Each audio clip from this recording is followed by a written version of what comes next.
So today I was supposed to do a recap of Sports Hop Series episode 34 where I went to probably one of the craziest match I've ever attended in the Sports Hop Series, where it was a match between AFC San Francisco Heart and Dynamo FC that ended in a 5-5 draw. But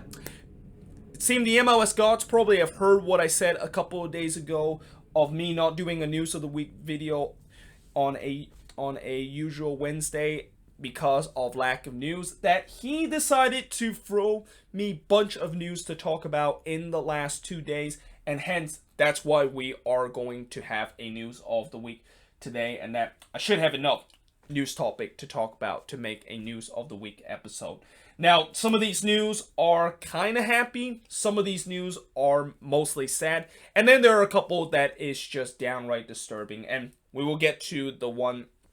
that is just downright disturbing. But the first news that I'm going to be talking about isn't really related to MLS, but it's something that's been talked about throughout the mainstream media that I feel like I might as well just kind of talk about it and give my reaction to this news. And that, of course, is the Olympics have been postponed until 2021, and I guess a lot of people shouldn't be surprised the fact that the Olympics in Tokyo will be postponed to 2021, but probably a lot of people will be surprised. Why did it take the IOC this long to decide it to postpone the Olympics to 2021? I mean, I understand the IOC probably feel like they don't want to postpone it because they think this coronavirus outbreak would be over in the summer, and that they also don't want to have this Olympic to be the first ever Olympic to actually be postponed to another year that is not due to a world war that is going around the world. But at the same time, you know, with all these sports leagues that's been kind of canceled and pretty much the sports world that is in a pause, it kind of shocking the fact that the IOC didn't even think about potentially postponing their Olympics. And during this time, they received a ton of backlash, not only just from some of the fans of the Olympics, but also from some of the country that is actually participating in the Olympics. Canada even said a couple of days ago they are not going to go to the Olympics if it's going to be taking place this year, and I believe the US also followed that action by saying they're potentially not going to send their athletes to Tokyo for the Olympics if it's going to be taking place in 2020. And when you have two of the biggest country and two country that have like a ton of athletes that actually participate in the Olympics not going to, you knew that the IOC just cannot let this happen, and that eventually, with all the pressure and backlash that they've been received of not postponing the Olympics to next year, they basically decided that it was just too much and that they kind of did the right thing to postpone it until 2021. And yeah, I mean, you know, I guess, as I said before, I think this is good, the fact that they postponed it to 2021. And now that means that 2021 should be just a crazy year in terms of the sports world, especially during the summertime, where not only we're going to have the Olympics during the summertime, but we're going to have Copa America, we're going to have the Euros, we're going to have the Gold Cup, we're going to have MLS action and MLB action. We will have ton of exclusive kind of sports events that is going to be happening in the sports world, and that is a heck of a comeback in terms of right now as we speak. The sports world kind of comes in a pause, and you know, I know next year we will probably be overwhelmed with so much sports that has happened around the sports world, but hey, you know, this is just kind of made up for what is going on right now, where the sports world is kind of in a pause, and I'd rather be overwhelmed in terms of watching sports than actually not watching any sports at all and just kind of keep watching these replay of some of the classic matches that's happening around sports, which, you know, it's fun to watch those kind of classic matches and you kind of get that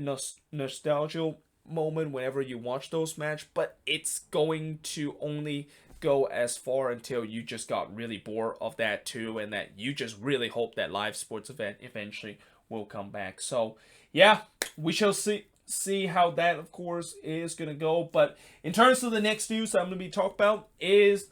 MLS, and kind of going back to talk about MLS news. Don Gabbert says that he is still focused on potentially finishing the remaining 32 game of the regular season. And, I don't think a lot of people should be surprised of this either. And that most of these league, not just MLS itself, but I'm pretty sure most of these league and most of the commissioner for other American professional league want to either finish their season or actually complete the entire regular season. And it's not because they want to finish the season so that eventually they can have a champion, or they want to find an easier way to try to figure out how their schedule is going to take place without having to really kind of fidget it as you would do it in a shorter season. But it's more because of money. I mean, if you're going to shorten the season, that means you're going to lose a couple of games that's not going to be playing in the regular season, and that's definitely going to be money and revenue that is going to go down the drain, and I'm pretty sure any sports league would know that they do not want to see that happen. So, yeah, money is probably the big factor of why we're probably going to have the remaining 32 game of the regular season. And it also kind of brings me talk about something that I've been repeating throughout these last couple of weeks ever since the outbreak has happened, and that of course is what MLS is going to do once the regular season resumes. Like, we have heard all these possibility of MLS Cup potentially playing in the winter, a European schedule where MLS could go for a regular season where we play through the winter, and that there's going to be a winter break in the middle of the season to kind of relieve some of those cold weather city where you just cannot play soccer during that time of the period, or the fact that we're just going to have a midweek game every single week, and that could potentially shorten not only shorten the amount of time the season will play, but MLS Cup could actually still be taking place on the scheduled time this year in November. We don't know how that's going to play out, but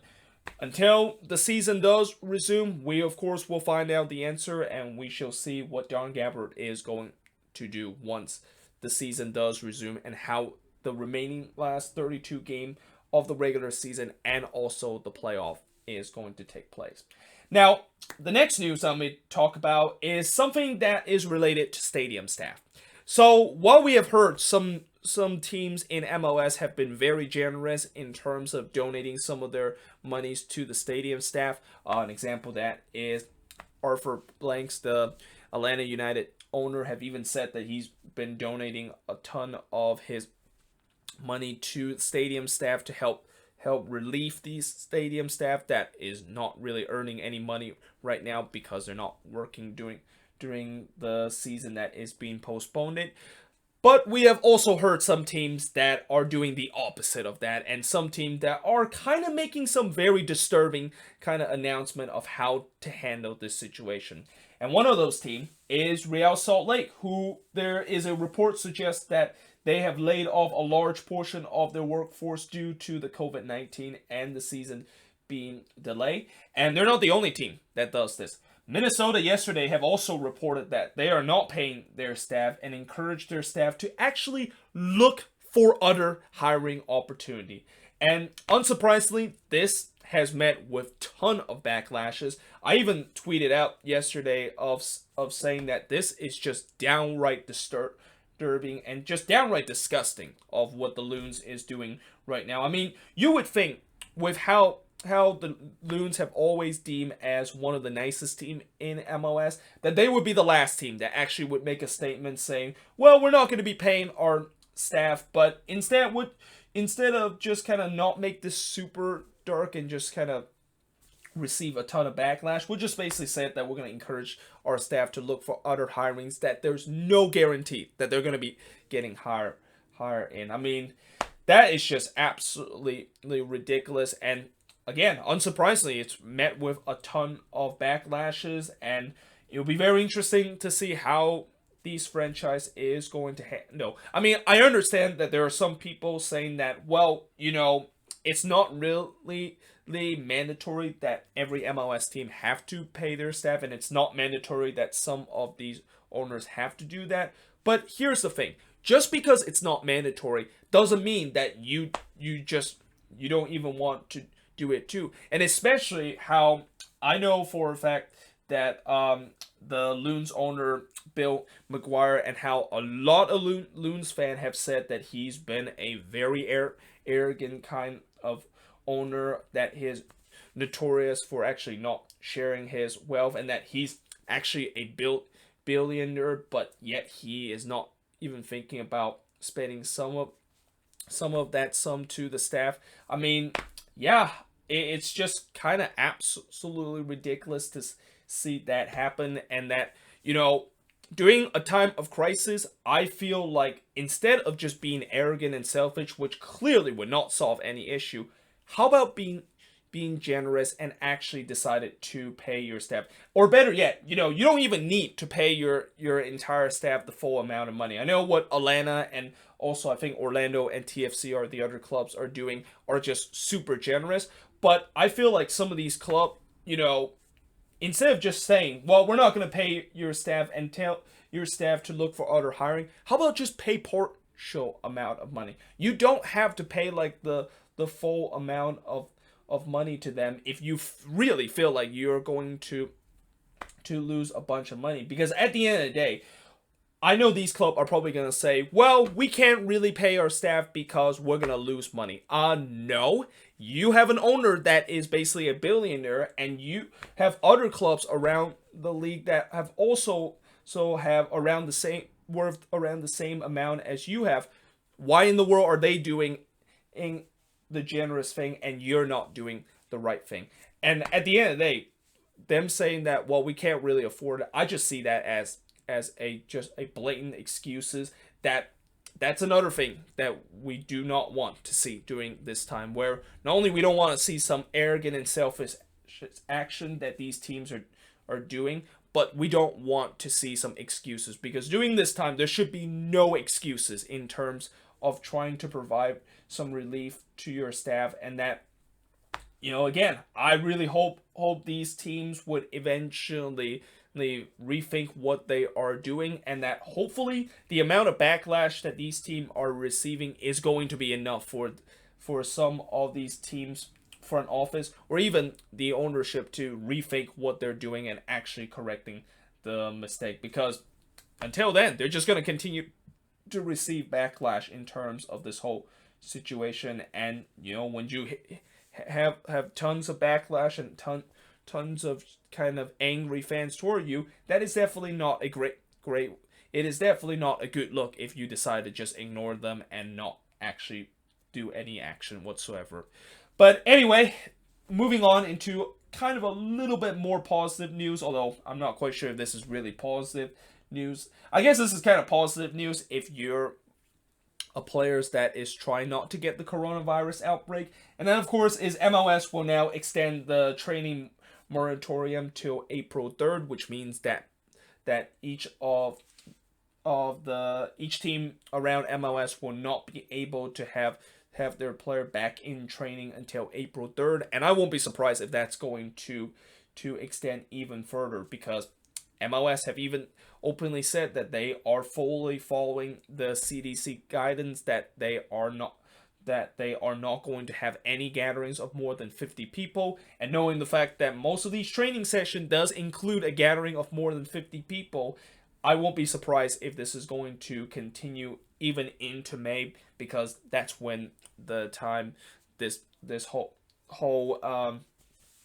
non-gathering of more than 50 people that the CDC recommended is going to expire, which also that is no guarantee that of course is going to be in place. I mean, right now I feel like with this whole outbreak situation, it feels like we're just going through a day-to-day process where we're just hoping that eventually it gets better. But if it doesn't get any better, we might be rethinking about when are we going to lift our deadline of just ban gatherings of more than 50 people, like what the CDC is doing, and probably maybe even extend it into the summer. So we shall see whether or not if that is going to be the case. Well, most likely I think that is going to be the case. Now, the next news I'm going to talk about is going to be something that is not related to the whole COVID-19 situation. I mean, with this whole COVID-19 situation, not only it sucks the fact that that everybody have to stay home, but it's just getting really tiring. And I feel like the news since they've been talking about the whole outbreak situation nonstop, it's getting old, and also they're really kind of burning out a lot of their audience. So for the next news is going to be something that is not going to be related to the COVID-19 outbreak, but instead it is actually going to be a rumor, which it's been a while since we have actually talked about a player rumored to come to MLS, and I'm hoping this is just a beginning of me hearing more news about players actually going to be coming to MLS. There's a rumor that Gambian international Madu Barrow is looking to head to MLS after his loan move to, I'm not even going to attempt to pronounce that because I have no idea how you pronounce this club name, but he's going to be potentially moving to MLS after his loan deal with this club is going to end. He's currently on loan. The parent club of his loans is actually Reading, and Reading even said that they are potentially going to sell him for $2 to $3 million to an MLS club if that is going to be the case. So yeah, we shall see whether or not if that's going to happen. And I haven't heard a lot about these players. I mean, if you are if you're somebody that watched the English Championship, which I don't usually watch those kind of games, let me know in the comments what do you think of these players and whether or not if they can of course fit once they come to MLS. And there's also not a lot of information of which MLS club potentially is going to get him. So this is kind of just a very early stage in terms of the rumors that they talk about him coming to MLS. But moving on, and unfortunately now we have to go back talking about the coronavirus outbreak related news, and that of course is St. Louis is still expected to resume construction of their new MLS stadium. And I guess maybe this is a more positive kind of news that's related to the whole coronavirus outbreak. But yeah, St. Louis, they decided that they're not going to stop their construction despite this whole outbreak is going on. And it's good the fact that they are not stopping too, because I know there's other new stadium that is constructing right now that is not stopping because of this coronavirus outbreak. I know the stadium down in LA, which what was that stadium name called game? SoFi Stadium, is not stopping their construction because of the coronavirus outbreak. And I feel like maybe St. Louis saw that and say that, well, if they continue to construct their stadium even during this outbreak, we might as well just kind of do the same thing and resume construction. And that we want to make sure we want to finish this construction before the team does come into the league in a couple of years. So yeah, it's definitely good news, the fact that there's going to be no delay in terms of their new MLS stadium, despite the fact that we're going through this outbreak. And then finally, last news I'm going to talk about is that Inter Miami actually have created a clever logo to promote the whole social distance thing that is talked about throughout this coronavirus outbreak. I mean, there's always this kind of message of saying you want to make sure you distance yourself from anybody that you don't know, and that you want to stay at least like 6 feet away from each other. And while Inter Miami didn't really create a logo where they actually wrote that on their logo, but they did come up with a clever way to kind of promote that. And unfortunately, I don't have my phone right now. It's actually charging right now, so I couldn't really show you guys how the logo looks. But you can of course go online on the league website, or even type in Inter Miami logo, and it basically will pop up this news where, how the Inter Miami logo has like these two flamingo that is kind of have their backs turned against each other. So what they did to kind of promote the social distance that is the message in terms of this whole coronavirus outbreak is they basically separated those flamingo apart, and that instead of just them kind of turning their backs against each other, they basically kind of separate away. It's almost like both of those flamingo in the first place, they were very angry at each other, and with this whole coronavirus outbreak, they're even more angry about each other, and that they're even like separate each other with this new clever logo. And I really hope that this logo, I know they probably won't use this logo in the future, but at least they might maybe make it temporary and kind of maybe even print some shirts in terms of having the logo there, because I think that's a very clever way to promote social distance, and kind of almost a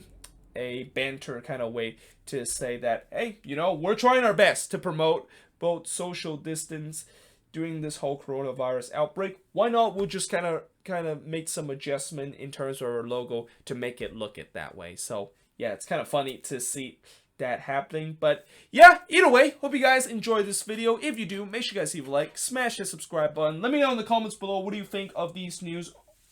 or if there's any other news that you want me to talk about, let me know in the comments below. But yeah, hope you guys enjoy this video, and I of course will see you guys next time, and I'll see you tomorrow when I will do the recap of the 1997 MLS playoffs.